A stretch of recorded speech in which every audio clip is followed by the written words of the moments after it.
ನಮಸ್ಕಾರ. ಇವತ್ತು ನಾವು ಭಾರತದ ವೈದ್ಯಕೀಯ ಶಿಕ್ಷಣದಲ್ಲಾಗಿರೋ ಒಂದು ಬಹಳ ಮುಖ್ಯವಾದ ಬೆಳವಣಿಗೆ ಬಗ್ಗೆ ಮಾತಾಡೋಣ.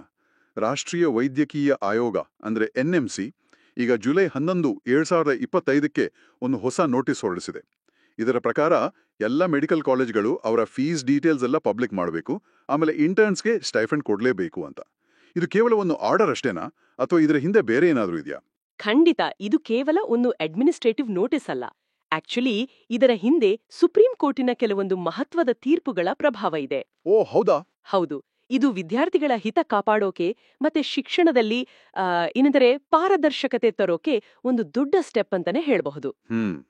ಹಾಗಾದ್ರೆ ಈ ಸುಪ್ರೀಂ ಕೋರ್ಟ್ ಪಾತ್ರದ ಬಗ್ಗೆ ಸ್ವಲ್ಪ ಡೀಟೇಲ್ ಆಗಿ ನೋಡೋಣವಾ?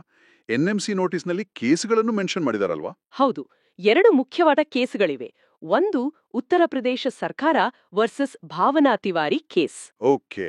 ಇದರಲ್ಲಿ ಕೋರ್ಟ್ ಏಪ್ರಿಲ್ 2025ರಲ್ಲಿ ಒಂದು ಆರ್ಡರ್ ಮಾಡಿತ್ತು. ಎಲ್ಲ ಪ್ರೈವೇಟ್ ಮತ್ತು ಡೀಮ್ಡ್ ಯೂನಿವರ್ಸಿಟಿಗಳು ತಮ್ಮ tuition fees, hostel fees, caution deposit, ಆಮೇಲೆ ಬೇರೆ ಎಲ್ಲ ಫೀಸ್ ಅಂದ್ರೆ ಮಿಸ್ಸೆಲೇನಿಯಸ್ ಅಂತಾರಲ್ಲ, ಅದರ ಪೂರ್ತಿ ಡೀಟೇಲ್ಸ್ ಅನ್ನ ಕೌನ್ಸಿಲಿಂಗ್ ಶುರುವಾಗೋಕು ಮುಂಚೆನೆ ಹೇಳಬೇಕು ಅಂತ. ಅಬ್ಬಾ, ಮುಂಚೆನೇನೆ ಅಂದ್ರೆ ಆಮೇಲೆ ಸಡನ್ ಶಾಕ್ ಕೊಡೋ ಹಾಗಿಲ್ಲ ಅಂತ. ಸರಿ, ಇನ್ನೊಂದು ಕೇಸು. ಇನ್ನೊಂದು Abhishek Yadav versus army college of medical sciences.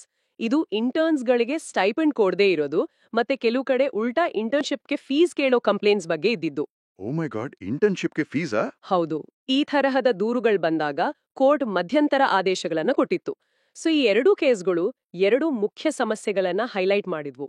ಒಂದು ಫೀಸ್ನಲ್ಲಿ ಕ್ಲಾರಿಟಿ ಇಲ್ದಿರೋದು, ಇನ್ನೊಂದು ಸ್ಟೈಪೆಂಡ್ ಕೊಡದೆ ಸತಾಯಿಸೋದು. ಈಗ ಅರ್ಥ ಆಯ್ತು. ಅಂದ್ರೆ NMC ಈಗ ಕೋರ್ಟ್ ಹೇಳಿದ್ದನ್ನೇ ತನ್ನ ರೂಲ್ಸ್ ಮೂಲಕ ಗಟ್ಟಿಯಾಗಿ ಜಾರಿ ಮಾಡ್ತಿದೆ. ಇದು ಬರೀ ಕೋರ್ಟ್ ಆರ್ಡರ್ ಫಾಲೋ ಮಾಡೋದಷ್ಟೇನಾ, ಅಥವಾ NMCಯಲ್ಲೇ ಮೊದಲಿಂದನೂ ಈ ಬಗ್ಗೆ ರೂಲ್ಸ್ ಇತ್ತಾ? ಒಳ್ಳೆ ಪಾಯಿಂಟ್ ಅದು. NMC ಬರೀ ಕೋರ್ಟ್ ಆರ್ಡರ್ಸ್ ಮಾತ್ರ ನೋಡ್ತಿಲ್ಲ. ಆಕ್ಚುಲಿ ಅವ್ರ ಹತ್ರ ಮೊದಲಿಂದಾನೂ ಈ ಬಗ್ಗೆ ನಿಯಮಗಳಿದ್ವು, ಈಗ ಅದನ್ನ ಸ್ಟ್ರಿಕ್ಟ್ ಆಗಿ ಜಾರಿ ಮಾಡ್ತಿದ್ದಾರೆ ಅಷ್ಟೇ. ಓ ಹಾಗಾ? ಉದಾಹರಣೆಗೆ ಈಗ post graduate medical education regulations PGMER 2023 ಅಂತ ಇದೆಯಲ್ಲ, ಅದ್ರ ರೂಲ್ 4.3 ಪ್ರಕಾರ ಕಾಲೇಜುಗಳು ಸೀಟ್ ಮ್ಯಾಟ್ರಿಕ್ಸ್ ಕೊಡುವಾಗ್ಲೇ ಪ್ರತಿ ಕೋರ್ಸಿನ ಫೀಸ್ ಎಷ್ಟು ಅಂತ ಕ್ಲಿಯರ್ ಆಗಿ ಹೇಳಬೇಕು. ಸರಿ. ಹಾಗೆ ಹೇಳದೇ ಇದ್ರೆ ಆ ಸೀಟನ್ನ ಕನ್ಸಿಡರ್ ಮಾಡಲ್ಲ ಅಂತಾನೂ ಇದೆ. ಅಂದ್ರೆ ಡಿಕ್ಲೇರ್ ಮಾಡದೇ ಇರೋ ಅಥವಾ ಅಪ್ರೂವ್ ಆಗದೇ ಇರೋ ಯಾವ ಫೀಸನ್ನು ಕಲೆಕ್ಟ್ ಮಾಡೋ ಹಾಗಿಲ್ಲ. ಗ್ರೇಟ್. ಇದು ಫೀಸ್ ಬಗ್ಗೆ ಆಯ್ತು. ಸ್ಟೈಫಂಡ್ ವಿಷಯದಲ್ಲೂ ಇದೇ ತರ ರೂಲ್ಸ್ ಇದ್ವಾ? ಖಂಡಿತವಾಗ್ಲೂ. CRMI ಅಂದ್ರೆ ಕಡ್ಡಾಯ ರೊಟೇಟರಿ ಮೆಡಿಕಲ್ ಇಂಟರ್ನ್ಶಿಪ್ ನಿಯಮಗಳು 2021 ಅದರ ಶೆಡ್ಯೂಲ್ 4 ಕ್ಲಾಸ್ 3 ಪ್ರಕಾರ ಸ್ಟೈಫಂಡ್ ಕೊಡ್ಲೇಬೇಕು. ಹಳೆ PGMER 2000 ರೂಲ್ 13 ಇತ್ತು. ಹೊಸ PGMER 2023ಯಲ್ಲೂ ರೂಲ್ 5.4 ಇದೆ. ಅಬ್ಬಾ, ಇಷ್ಟೊಂದು ರೂಲ್ಸ್ ಮೊದಲೇ ಇದ್ವಾ? ಹೌದು. ಇವೆಲ್ಲವೂ ಏನ್ ಹೇಳುತ್ತೆ ಅಂದ್ರೆ ಸಂಬಂಧಪಟ್ಟ ಪ್ರಾಧಿಕಾರ ಅಂದ್ರೆ ಅಥಾರಿಟಿ ಫಿಕ್ಸ್ ಮಾಡಿದ ಸ್ಟೈಫಂಡ್ ಅನ್ನ ಇಂಟರ್ನ್ಗಳಿಗೆ ಕೊಡ್ಲೇಬೇಕು ಅಂತ. ಸೊ NMC ಈಗ ಈ ಎಲ್ಲಾ ರೂಲ್ಸ್ ಮತ್ತೆ ಕೋರ್ಟ್ ಡೈರೆಕ್ಷನ್ಸ್ ಎರಡನ್ನೂ ಸೇರಿಸಿ ಒಂದು ಗಟ್ಟಿ ನಿಲುವು ತಗೊಂಡಿದೆ. ಹಾಗಾದ್ರೆ ಒಟ್ಟಾರೆಯಾಗಿ NMC ಕಡೆಯಿಂದ ಒಂದು ಸ್ಪಷ್ಟವಾದ ಮೆಸೇಜ್ ಇದೆ ಅನ್ನಬಹುದು. ಫೀಸ್ ವಿಷಯದಲ್ಲಿ ಪೂರ್ತಿ ಪಾರದರ್ಶಕತೆ ಇರಬೇಕು, ಸ್ಟೈಫಂಡ್ ಕೊಡೋದ್ರಲ್ಲಿ ನೋ ಕಾಂಪ್ರಮೈಸ್. ಹೌದಲ್ವಾ? ಎಕ್ಸಾಕ್ಟ್ಲಿ. ಇದು ಬರೀ ವಿದ್ಯಾರ್ಥಿಗಳ ರೈಟ್ಸ್ ಮಾತ್ರ ಅಲ್ಲ, ಇದು ಕಾಲೇಜ್ಗಳ ಜವಾಬ್ದಾರಿನೂ ಹೌದು ಅಂತ ಹೇಳ್ತಿದ್ದಾರೆ. ಇದು ಬಹಳ ಮುಖ್ಯ. ಯಾಕಂದ್ರೆ ವಿದ್ಯಾರ್ಥಿಗಳು ಮತ್ತೆ ಪೇರೆಂಟ್ಸ್ ಅಡ್ಮಿಷನ್ ಟೈಮ್ನಲ್ಲೇ ಫೈನಾನ್ಷಿಯಲ್ ಕಮಿಟ್ಮೆಂಟ್ಸ್ ಬಗ್ಗೆ ಕ್ಲಿಯರ್ ಆಗಿರ್ತಾರೆ.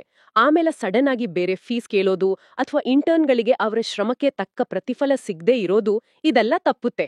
ಹೌದು, ಇದು ಬಹಳ ದೊಡ್ಡ ರಿಲೀಫ್ ಅಂತಾನೆ ಹೇಳ್ಬೋದು. ಹಾಗಾದ್ರೆ ಇದರ ಪರಿಣಾಮ ಏನು? ಈಗ ಎಲ್ಲಾ ಮೆಡಿಕಲ್ ಕಾಲೇಜುಗಳು ಏನ್ ಮಾಡಬೇಕು? ಸಿಂಪಲ್.